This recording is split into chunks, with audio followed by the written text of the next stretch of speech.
এক বিবাহিত দম্পতির ঘরের মধ্যে একদিন একটি সাইকো লোক ঢুকে পড়ে। তাদের ঘরের মধ্যে ঢুকে সাইকোটি ওই মহিলাটির স্বামীকে বেঁধে রাখে আর এরপর তার সামনে তার স্ত্রীর ওপর টর্চার করতে থাকে। এরপর ওই সাইকোটি তাদের সাথে যা যা করেছিল সেটা সবার কল্পনার বাইরে। তো মুভির কিছু কিছু সিন একটু ডিস্টার্বিং, বাট মুভির কাহিনীটা খুব সুন্দর। মুভির শুরুতেই আমরা এরন নামের একটি ছেলেকে দেখি, যার হাতে একটি চাবি আর একটি চিঠি ছিল, আর ওই চিঠির মধ্যে কোনো জায়গার অ্যাড্রেস লেখা ছিল। এরন ওই অ্যাড্রেসে পৌঁছে যায় আর এরপর চাবি দিয়ে দরজা খুলে ঘরের ভেতর ঢোকে। ঘরের মধ্যে ঢুকে সে প্রথমেই একটি রুমের মধ্যে যায়।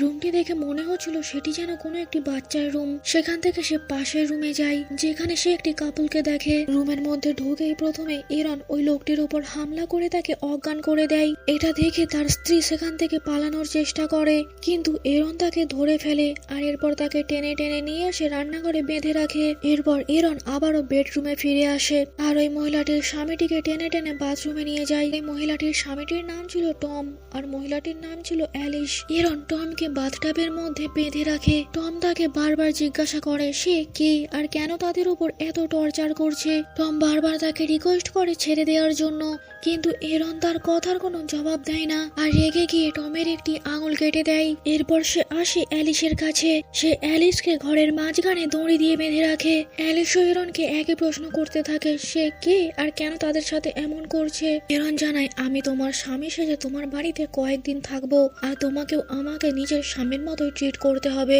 অ্যালিস তার কথায় রাজি হয়ে যায়। এরপর তাকে নিয়ে নিজের বেডরুমে যায়। অ্যালিস ড্রেস চেঞ্জ করার জন্য আলমারি খোলে। তখন এরন সেইখানে একটি কালো রঙের বড় সুটকেস দেখে, যার মধ্যে একটি ট্যাগ স্যুট ছিল আর এটা তার স্বামী তাকে জোর করে পরাতো। এরন অ্যালিসকে নিয়ে বাথরুমে যায়, যেখানে সে আগে থেকেই টমকে বেঁধে রেখেছিল। টম এরনকে রিকোয়েস্ট করে সে যেন তার স্ত্রীর কোনো ক্ষতি না করে। এরন তার সামনেই তার স্ত্রীর সাথে অশ্লীল আচরণ করে, তার সামনে তার স্ত্রীর সাথেই একসাথে স্নান করতে থাকে। এরন নিজের হাতে অ্যালিসকে স্নান করাতে থাকে।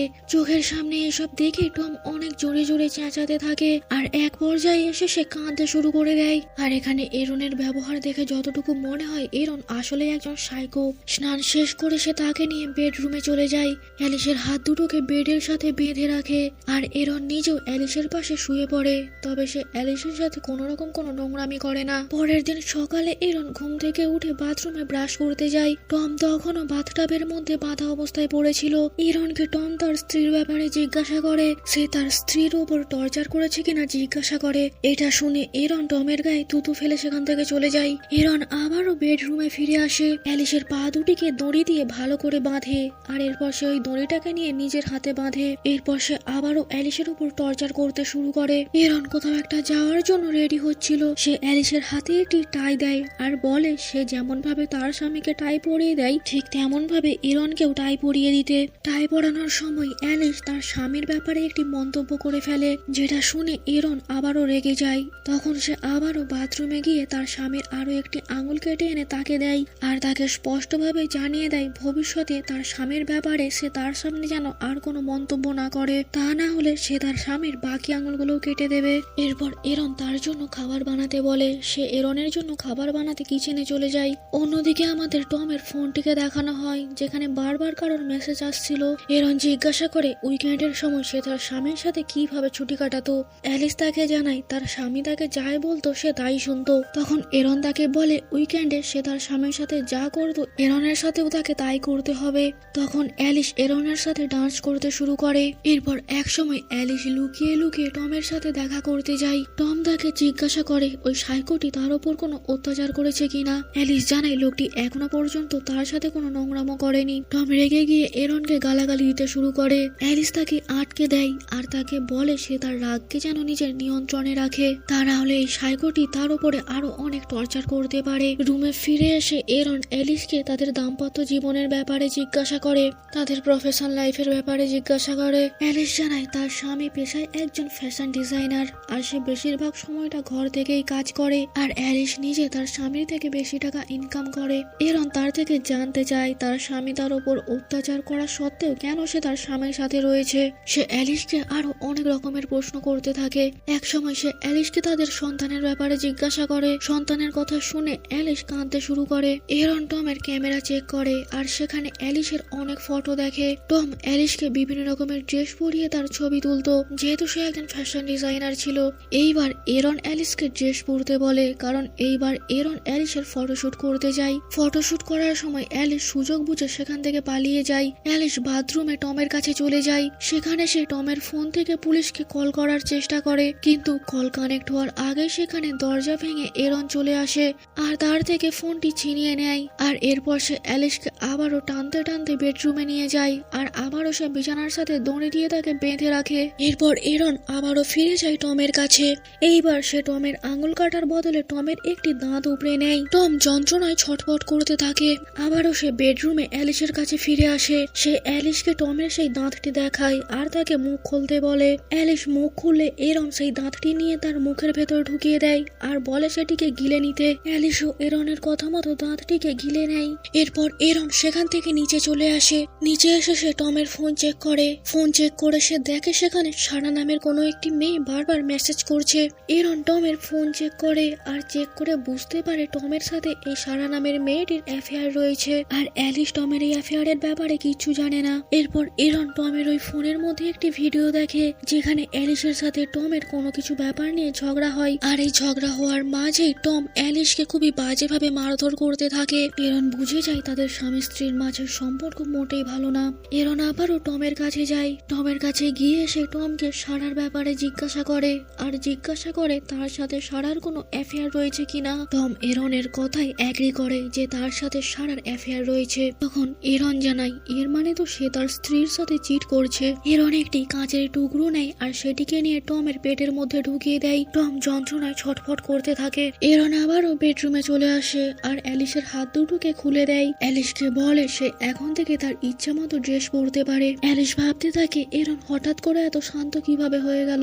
পরের দিন সকালে ঘুম থেকে উঠে অ্যালিস যখন দেখে তার আশেপাশে এরন নেই, তখন সে বাথরুমে টমের সাথে দেখা করতে যায়। টম জিজ্ঞাসা করে এরন তার উপর টর্চার করেছে কিনা। অ্যালিস এটাতে না বলে। অ্যালিস জানায় সে আগে এমন আর কিছুই করবে না যেটাতে টমকে কষ্ট পেতে হয়। এরপর সে বেডরুমে গিয়ে আবার শুয়ে পড়ে। এরন তার জন্য ব্রেকফাস্ট নিয়ে আসে। দুজনে ব্রেকফাস্ট করে আর এরপর নিচে চলে আসে। অ্যালিস লুকিয়ে তার কাছে একটি ছুরি রেখে দেয়। এরন অ্যালিসের কাছে এসে তার মেয়ের ব্যাপারে জানতে চায় তার মেয়ের সাথে কি হয়েছিল।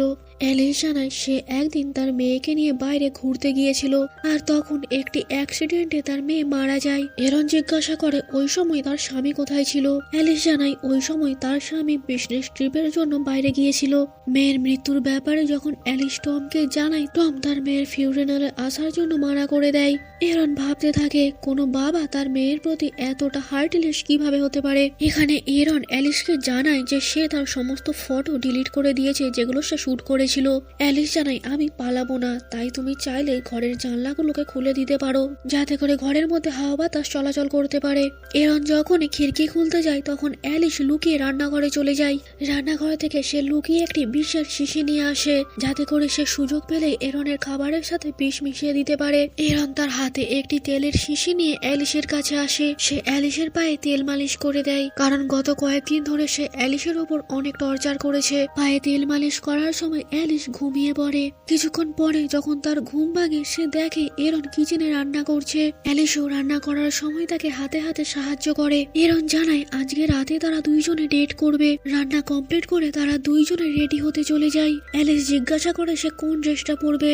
এরন জানায় তার যেটা পছন্দ সে সেটা পরতে পারে। অ্যালিস জানায় তার যে ড্রেসটা পছন্দ সে সেটাই পরতে পারে, কারণ তাকে যে কোনো ড্রেস পরলেই সুন্দর লাগবে।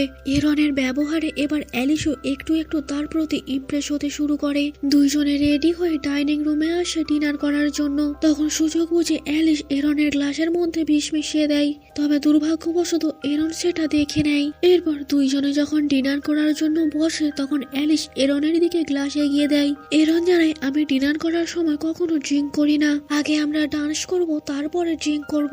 এরপর তারা ক্যামেরা অন করে ডান্স করতে শুরু করে দেয়। কিছুক্ষণ তারা ডান্স করে। ডান্স করার সময় অ্যালিস আবারও তাকে ড্রিঙ্ক অফার করে, কিন্তু এরন এবার ইচ্ছা করেই ওই গ্লাসটিকে হাত থেকে ফেলে দেয়। এরপর দুইজনে মিলে সেটিকে পরিষ্কার করতে থাকে। এরপর দুইজনে ডিনার করে রাত্রে শুয়ে পড়ে। রাত্রে শুয়ে শুয়ে তারা কিছুক্ষণ গল্প করে। এরন জানায় তারা অনেক আগে থেকেই একে অপরকে চেনে, কিন্তু অ্যালিসের কোনো কিছুই মনে পড়ে না। এরপর দুইজনে ঘুমিয়ে পড়ে। সকালে ঘুম থেকে উঠে এরন সেখান থেকে চলে যায়, কারণ সেই দিন সোমবার ছিল আর এরনের উইকেন্ড শেষ হয়ে গিয়েছিল। অ্যালিস ঘুম থেকে উঠে এরনকে দেখতে পায় না। সে তার সামনে ব্রেকফাস্ট আর একটি নোট দেখে। নোটের মধ্যে এটা লেখা ছিল, তোমার জন্য আমার এই উইকেন্ডটা অনেক সুন্দর কেটেছে। অ্যালিস ওই টেবিলে একটি ছুরি দেখে। ছুরিটি এরন ওইখানে রেখে দিয়ে গিয়েছিল, যাতে করে ওই ছুরির সাহায্যে সে তার স্বামীকে মুক্ত করতে পারে। অ্যালিস সোজা বেডরুমে যায় আর এরপর তার স্বামীর হাত পায়ের দড়িগুলো কেটে তাকে মুক্ত করে। অ্যালিস টমকে ধরে ধরে বেডরুমে নিয়ে আসে আর এরপর টমের জন্য ব্যান্ডেড আনতে যায়। টম টেবিলের মধ্যে ব্রেকফাস্ট দেখে। এটা দেখে সে অ্যালিসের উপর অনেক রেগে যায়। টম বলে, আমি গত 2 দিন ধরে অভুক্ত অবস্থায় রয়েছি আর তুমি এখানে খাবার খাচ্ছ। এরপর সে এরনের ওই নোটটি দেখে। সেটা দেখে সে অ্যালিসের উপর আরো রেগে যায়। সে ভাবে তাকে বাথরুমে বেঁধে রেখে তার স্ত্রী এখানে এরনের সাথে এনজয় করছিল। এটা ভেবেই টম অ্যালিসের ওপর অত্যাচার করা শুরু করে। অ্যালিস তাকে বারবার বোঝাতে থাকে যে তার সাথে এরনের কোনো সম্পর্কই নেই, কিন্তু টম তার কোনো কথা শুনে না। সে তাকে একটার পর একটা নোংরা প্রশ্ন করতেই থাকে। টমের হাত থেকে বাঁচার জন্য অ্যালিস সেখান থেকে পালাতে থাকে। তখন টম বলে, তুমি যদি বাড়ি ফিরে না আসো তাহলে তোমার মেয়ের সমস্ত খেলনা আমি ভেঙে দেবো। যেটা শুনে অ্যালিস আবারও রুমের মধ্যে ফিরে আসে আর টমকে আটকায়। টম অ্যালিসকে আবারও মারতে শুরু করে। টম বলে, আমি তোমাকে ব্ল্যাক স্যুট পরতে বললে তোমার অনেক অস্বস্তি হতো, তাহলে তুমি একটা স্ট্রেঞ্জারের কথায় কেন ওই ব্ল্যাক স্যুটটা পরলে? অ্যালিস জানায়, আমি যদি ব্ল্যাক স্যুটটা না পরতাম তাহলে ওই স্ট্রেঞ্জারটি তোমার ওপর অত্যাচার করতো, আর শুধুমাত্র এই কারণেই আমি ওই ব্ল্যাক স্যুটটা পরতে রাজি হয়েছিলাম। এটা শুনে টম কিছুটা শান্ত হয়ে যায়, কিন্তু কিছুক্ষণ পর সে আবারও অ্যালিসের সাথে অস্বাভাবিক আচরণ করতে শুরু করে। এবার আর অ্যালিস সহ্য করতে পারে না। সে টমকে ধাক্কা মেরে টেবিলের উপর ফেলে দেয়। টম অজ্ঞান হয়ে যায়। তখনই টমের ফোন বাজতে থাকে। তখন অ্যালিস টমের ফোন চেক করে আর সে সোফিয়ার সমস্ত মেসেজ দেখে নেয়। অ্যালিস বুঝতে পারে সোফিয়ার সাথে টমের অনেকদিন আগে থেকেই অ্যাফেয়ার রয়েছে আর এখন সোফিয়া প্রেগনেন্ট। এসব দেখে অ্যালিস টমের ওপর অনেক রেগে যায়। সে ভাবতে থাকে তার স্বামী তাকে কয়েক বছর ধরে ধোঁকা দিচ্ছে। এসব ভাবতে ভাবতেই সেখানে সোফিয়া চলে আসে। সোফিয়া দেখে টম মেঝের মধ্যে পড়ে রয়েছে আর তার পিঠের মধ্যে চিটার লেখা রয়েছে। চিটার শব্দটি আসলে এরন লিখে দিয়ে গিয়েছিল। অ্যালিস ধীরে ধীরে বুঝতে পারে আসলে এরন তাদের বাড়িতে কেন এসেছিল। আসলে এরন অনেক আগে থেকেই জানতো যে টম তাকে ধোঁকা দিচ্ছে। সোফিয়া অ্যালিসকে টমের এমন অবস্থা কিভাবে হলো সেসব ব্যাপারে জিজ্ঞাসা করে। অ্যালিস কিছু না বলে সেখান থেকে চলে যায়। কিছুক্ষণ পর টমের জ্ঞান ফেরে। তখন সে সোফিয়াকে তাদের বাড়িতে দেখে। এখানে টম যখন জানতে পারে সোফিয়া প্রেগনেন্ট তখন সে সোফিয়ার উপর অত্যাচার শুরু করে। সোফিয়াকেও নোংরা নোংরা কথা বলতে থাকে। দূর থেকে এসব শুনে অ্যালিস একটি হাতুড়ি ওঠায় আর সোজা তার বুকের মধ্যে আঘাত করে। টমের সেখানেই মৃত্যু হয়। এরপর অ্যালিস সোফিয়াকে বলে যে তাদের বাড়িতে 2 দিন আগে একজন স্ট্রেঞ্জার এসেছিল আর সেই টমকে এইভাবে হত্যা করেছে। পুলিশকে এমনটাই বলতে। এরপর আমাদের এরনকে দেখানো হয় যে পেশায় একজন মুচি ছিল আর সে চাবি বানানোরও কাজ করত। তার দোকানে একটি মহিলা আসে নকল চাবি বানানোর জন্য। মহিলাটিকে দেখে এরন বুঝে যায় তাদের ফ্যামিলিতে স্বামী স্ত্রীর মধ্যে প্রবলেম চলছে, যার মানে এরনের পরবর্তী শিকার ওই মহিলাটি। তো মুভিটি এখানে শেষ হয়ে যায়।